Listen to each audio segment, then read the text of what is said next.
Hare Krishna, mes hommages respectueux, tout gloire à Srila Prabhupada.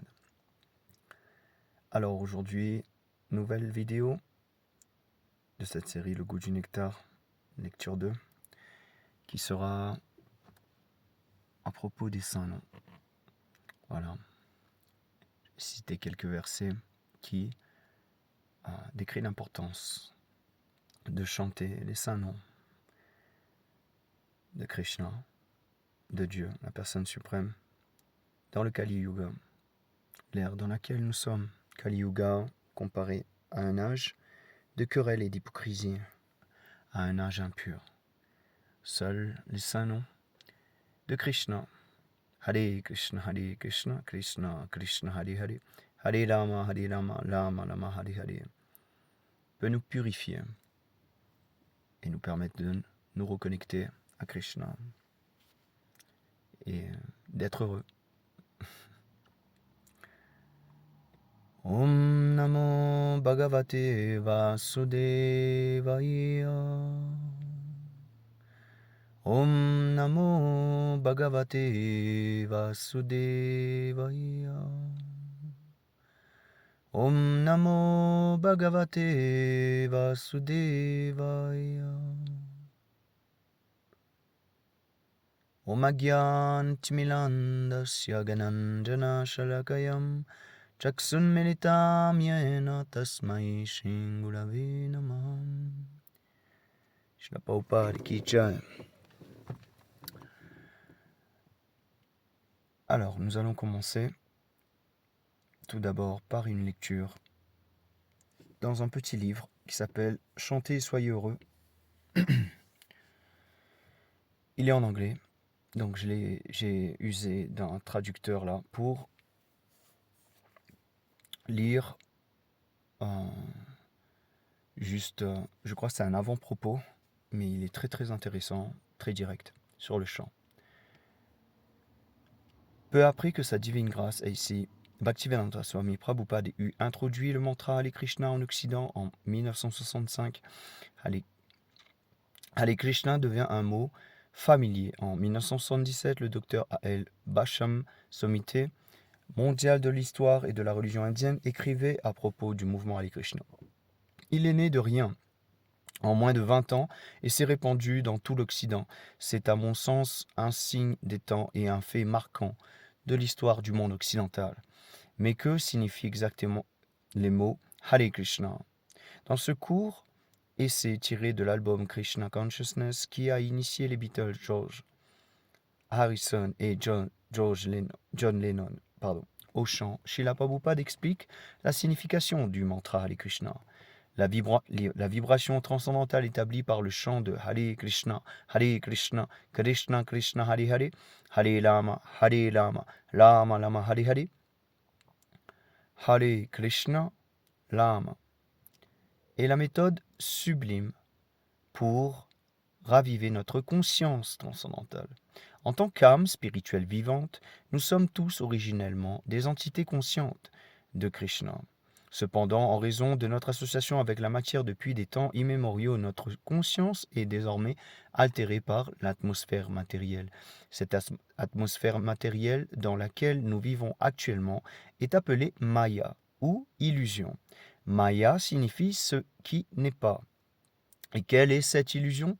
L'illusion est que nous cherchons tous à dominer la nature matérielle, alors qu'en réalité, nous sommes soumis à ses lois rigoureuses. Lorsqu'un serviteur tente artificiellement d'imiter le Maître Tout-Puissant, on dit qu'il est dans l'illusion. Nous tentons d'exploiter les ressources de la nature matérielle, mais en réalité, nous nous enlisons de plus en plus dans ces complexités. Ainsi, bien que engagés dans une lutte acharnée pour conquérir la nature, nous en dépendons toujours davantage. Cette lutte illusoire contre la nature matérielle peut être immédiatement stoppée par le réveil de notre conscience éternelle de Krishna.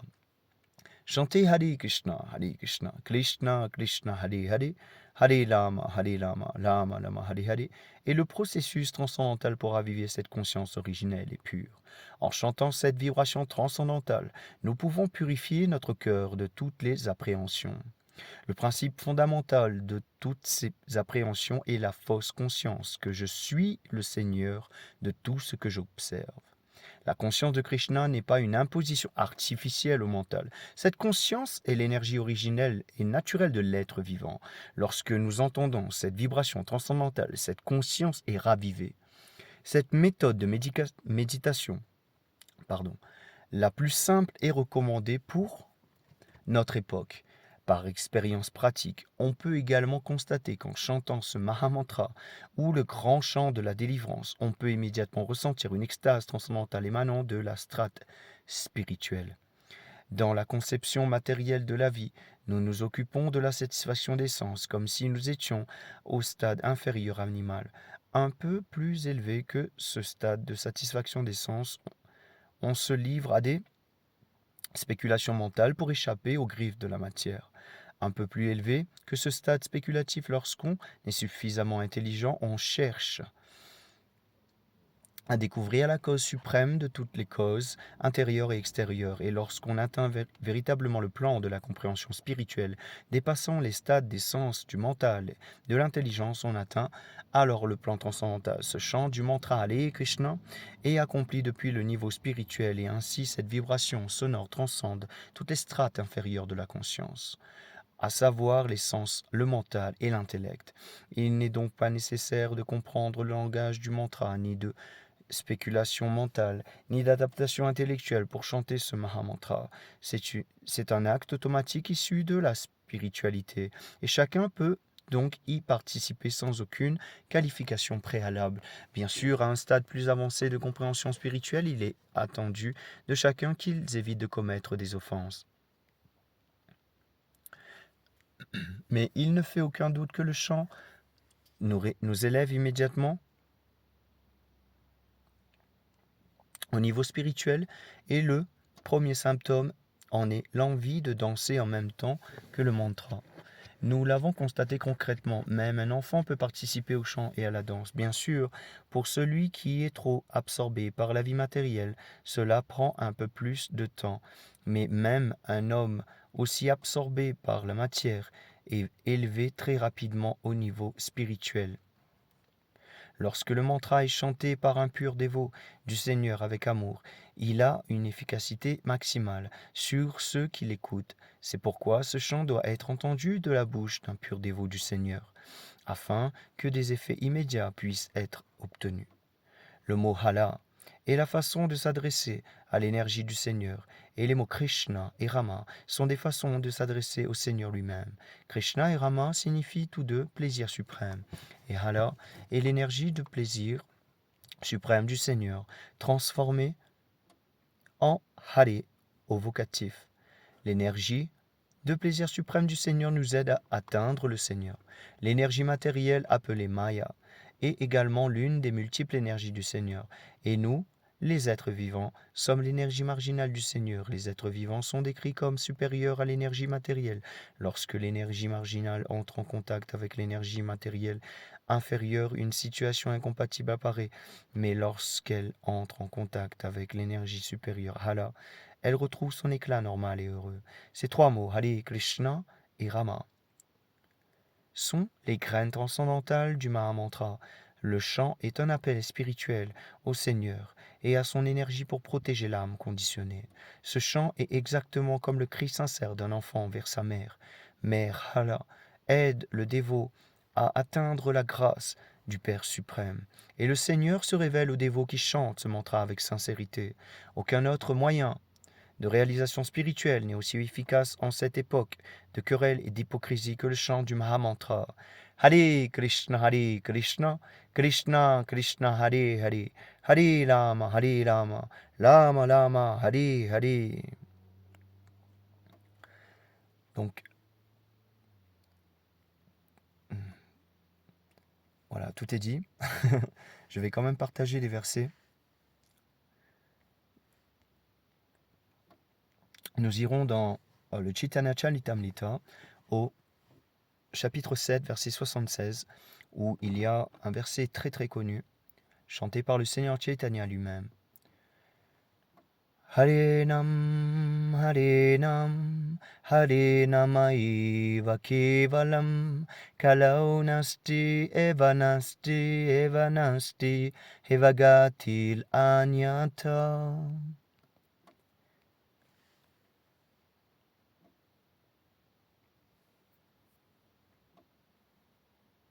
Pour le progrès spirituel dans cet âge de Kali, il n'y a pas d'alternative, il n'y a pas d'alternative, il n'y a pas d'alternative au saint nom, au saint nom, au saint nom du Seigneur.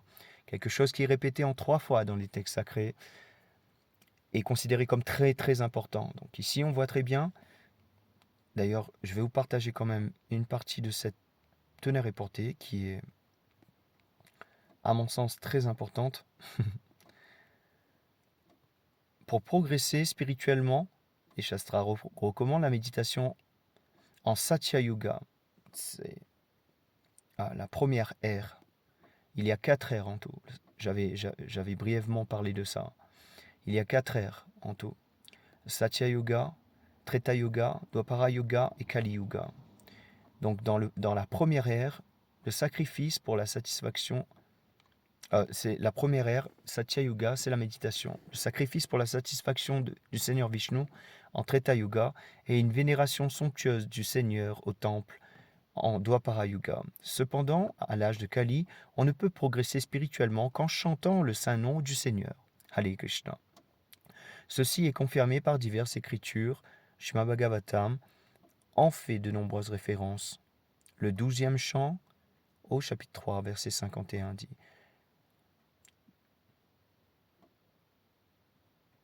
Kale doshani de la jamasti yekomahan gunam Kiltana deva krishnasya muktasanga palam blajet. À l'ère de Kali, les fautes sont nombreuses, car les êtres humains sont soumis à de nombreuses conditions misérables. Pourtant, à notre époque, une grande bénédiction nous est offerte. Le simple fait de chanter le mantra Hare Krishna permet de se libérer de toute contamination matérielle et d'accéder ainsi au monde spirituel. Donc, je voulais juste partager le début de cette teneur et portée. On va tout de suite aller dans un autre verset.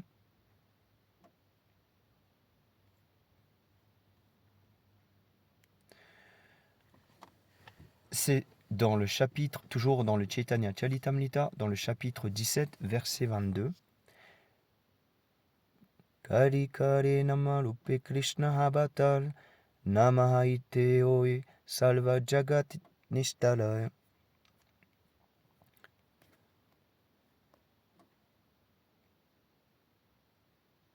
En cet âge de Kali, le saint nom du Seigneur, le Mahamantra, Hare Krishna, est l'incarnation du Seigneur Krishna. En chantant simplement le saint nom, on s'associe directement au Seigneur. Quiconque fait cela est assurément délivré. Donc ici on nous dit que le Mahamantra Hare Krishna est l'incarnation du Seigneur Krishna. Donc quand on chante le mantra Hare Krishna, on s'associe directement avec le Seigneur.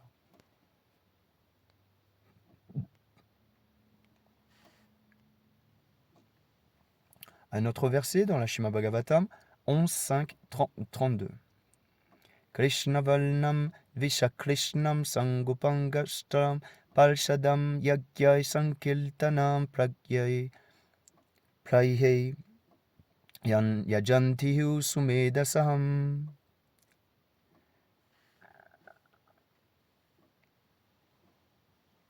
À l'ère de Kali, les personnes intelligentes chantent en groupe pour vénérer l'incarnation de Dieu, qui chante constamment les noms de Krishna. Bien que son teint ne soit pas noirâtre, il est Krishna lui-même. Il est accompagné de ses associés, de ses serviteurs, de ses armes et de ses compagnons de confiance. Ici, on parle du Seigneur Chaitanya Mahaprabhu qui est venu dans cette ère de Kali pour nous transmettre le saint nom.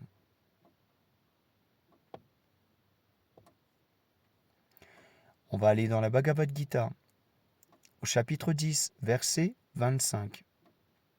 Mahashinam briguham jirilam ashmi ekam akshalam yagyanam japo yagnosmi stavalanam himalayam japo yagyo.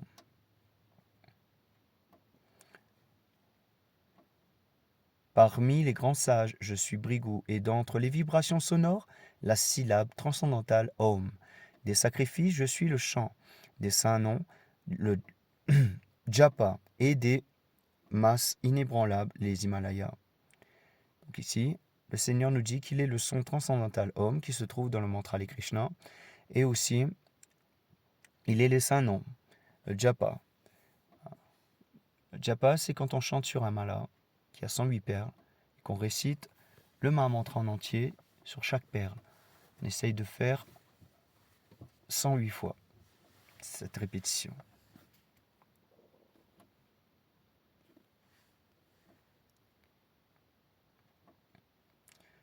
Toujours dans la Bhagavad Gita, au chapitre 9, verset 14. Satatam kiltayanto mam yattantascha dridavlataham namashyantascha man bhaktya nitya yukta upashate. Chantant toujours mes gloires, se prosternant devant moi, grandement déterminés dans leur effort spirituel, ces âmes élevées m'adorent à tout jamais dans la dévotion. Donc ici, on met l'accent sur le chant, chantant toujours mes gloires, se prosternant devant moi. Ces âmes élevées, on est des âmes élevées quand on chante et qu'on se prosterne devant le Seigneur Krishna. Donc,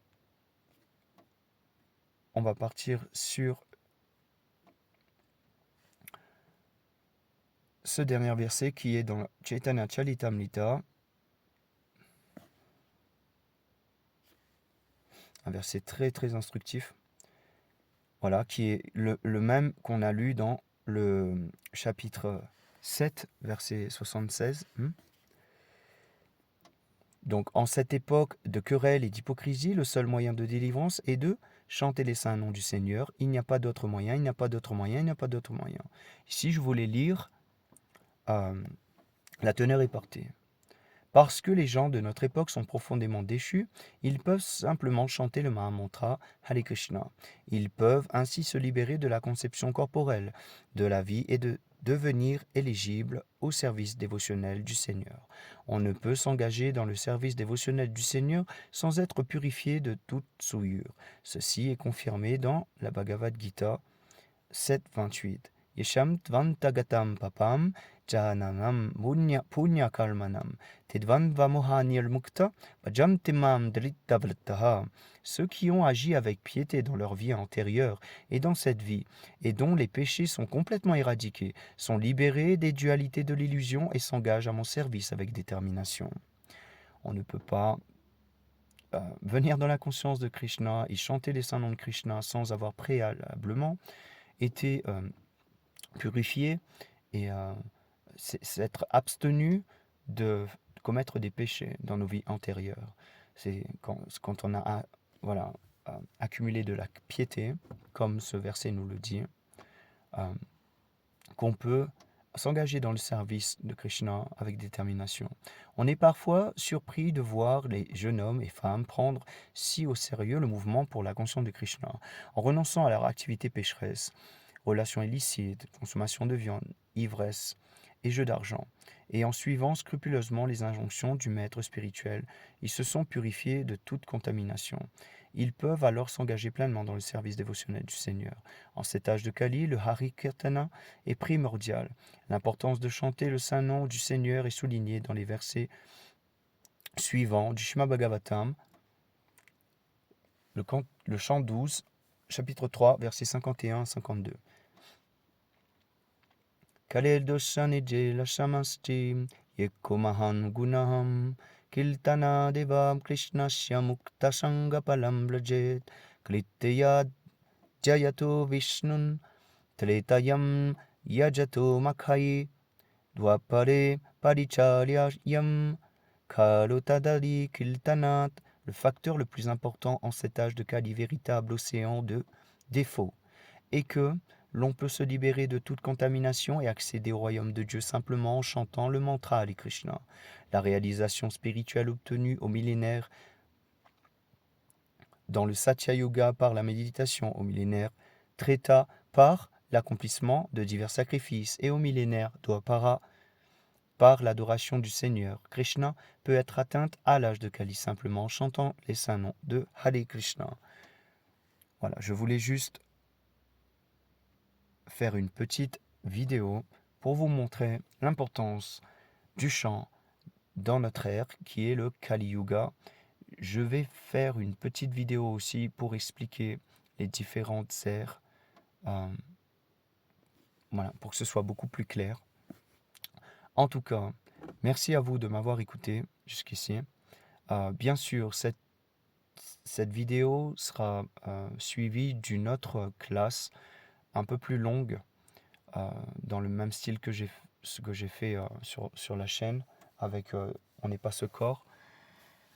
Donc pour cette série, il y aura des vidéos un peu plus courtes. Bon, celle-là, elle n'est pas très courte,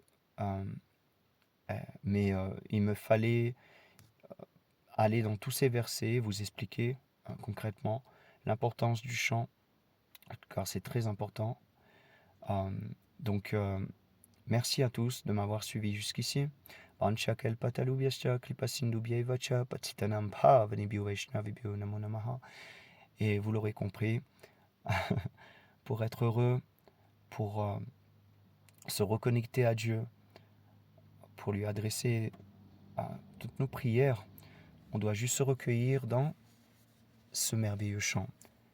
Hare Krishna, Hare Krishna, Krishna Krishna, Hare Hare, Hare Rama, Rama Rama, Hare Hare.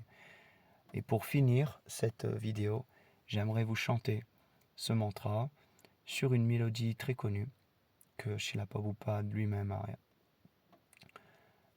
nous a transmis.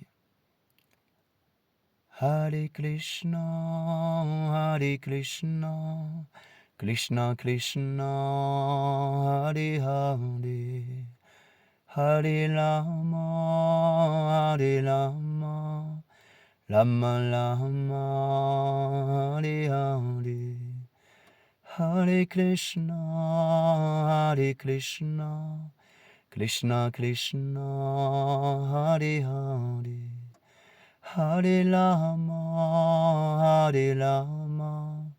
Rama Rama, Hare Hare, Hare Krishna,